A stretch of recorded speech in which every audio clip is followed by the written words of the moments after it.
Welcome প্রিয় দর্শক বন্ধুরা, আজকে আমরা একটি ইফতারির নতুন আইটেম নিয়ে হাজির হয়েছি। আজকে আমরা থানকুনি পাতা দিয়ে ইফতারি তৈরি করব। ভিডিওটা সম্পূর্ণ নতুন, আপনারা ভিডিওটি শেষ পর্যন্ত দেখতে থাকুন। অত্যন্ত চমৎকার এই ভিডিওটি। বন্ধুরা, আমরা পেঁয়াজ, রসুন এবং কাঁচামরিচ কুচিয়ে নিয়েছি, আর থানকুনি পাতাগুলোকে আমরা কুচিয়ে টুকরো টুকরো করে নিয়েছি। প্রথমে দেখেন বন্ধুরা, আমরা পাতাগুলো আগে ধুয়ে তারপর কুচিয়েছি। আর মশলা বলতে কি আমরা পেঁয়াজ, রসুন আর হলো কাঁচামরিচ এগুলোই আমরা দিব। এগুলো দিয়ে আমরা বড়া তৈরি করব। প্রথমে লবণ দিয়ে নিচ্ছি। থানকুনি পাতাগুলোকে লবণ দিয়ে ভালো মতো চটকিয়ে নিতে হবে বন্ধুরা। একটু ভালো মতো কিছুক্ষণ চটকিয়ে নিতে হবে যাতে একটু নরম হয়। এটা শক্ত শক্ত যেন না থাকে। শক্ত থাকলে কিন্তু এটা খাওয়া যাবে না। এই জন্য ভালো মতো কষলিয়ে এটাকে নরম করতে হবে থানকুনি পাতাটাকে। থানকুনি পাতা অনেকভাবে খাওয়া যায়, পরে আমরা দেখাবো অন্যভাবে। আমরা এখন পেঁয়াজ কুচি, রসুন কুচি এবং মরিচ কুচি দিয়ে নিচ্ছি থানকুনি পাতার মধ্যে। এগুলো দিয়ে ভালো মতো মিশিয়ে আমরা একটু চটকিয়ে নেব, ভালো মতো মাখিয়ে নেব বন্ধুরা। এখন বন্ধুরা আমরা এর মধ্যে দিব হলো ময়দা বন্ধুরা। ময়দা অথবা চালের গুঁড়া, আটা, আপনারা যেটা আপনাদের পছন্দ সেভাবে দিতে পারেন স্বাদ মতো। তা আমরা আজকে এটার মধ্যে দেবো হলো ময়দা। ময়দাটা দিলে ভালো হয়। আমরা ময়দা দিয়ে নিচ্ছি। ময়দা দিয়ে ভালো মতো এটাকে চটকে নিতে হবে। আর বন্ধুরা, আমাদের ভিডিওগুলো যদি আপনাদের ভালো লাগে অবশ্যই চ্যানেলটি সাবস্ক্রাইব করে আমাদের পাশে থাকবেন, যাতে আমরা নতুন ভিডিও তৈরি করতে উৎসাহিত হই বন্ধুরা। হ্যাঁ, আমরা এখন এটা ভালো মতো কষলিয়ে নিচ্ছি।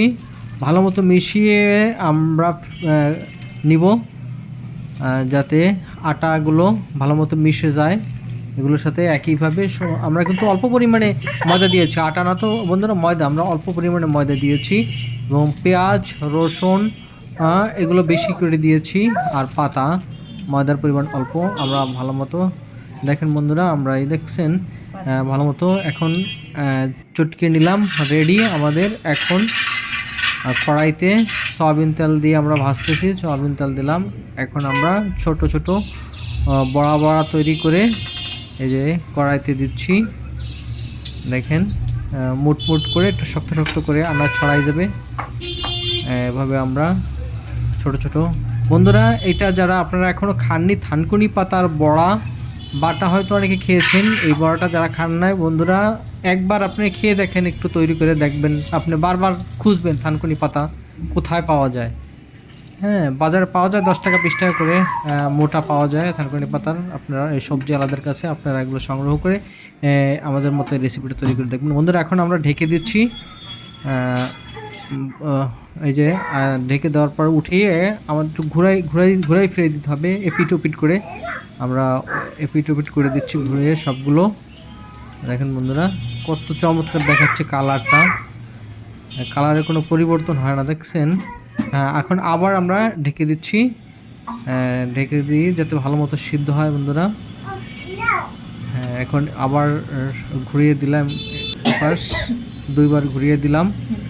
এখন ঘুরিয়ে দিয়ে আবার ঢেকে দিয়েছিলাম। এখন শেষ, আমাদের একবারে হয়ে গেছে, সিদ্ধ হয়ে গেছে।